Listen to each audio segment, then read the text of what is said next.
We are seeing more and more people saying they're willing to get the COVID-19 vaccine, but there's still plenty of folks who say they're not going to get it. And some of them say religion is their reason. Thanks for staying with us for local coverage at 6:30. I'm Patrick Nolan. And I'm Jane Monreal. Fox 4's Rachel Lloyd showing you why some say their reason to refuse the shot is in the Bible.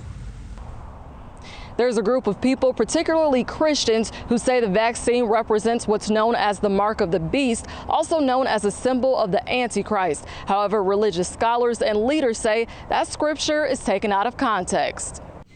According to Pew Research, nearly a third of Americans say they've gotten more religious because of the COVID-19 pandemic. In addition to becoming more religious, some have used the Bible to justify not getting vaccinated. Make that anxiety smaller, make it a narrow fear. Landon Frem, assistant philosophy professor at Florida Gulf Coast University, says many people are citing scripture to justify the coronavirus pandemic as the beginning of the end.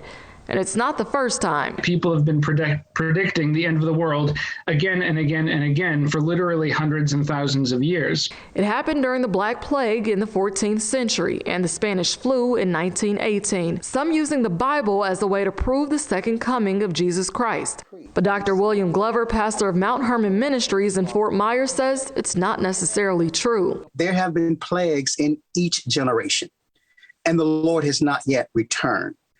That does not mean he is not going to, but what it does mean is plagues are not a good gauge to determine whether the Lord is going to return in your generation. Others referencing Revelation chapter 13 when calling the COVID-19 vaccine the mark of the beast, or a symbol placed on people by the Antichrist. Frem says it's important to put this scripture in its proper historical context. This mark that's mentioned in Revelations probably was in reference just to a symbol of loyalty to the Roman emperor. Dr. Glover says people aren't completely off target when they talk about the second coming of Jesus Christ, but the Bible doesn't say when that will happen. He said, "No man knows the day nor the hour, not even the angels in heaven." Rachel Lloyd, Fox 4.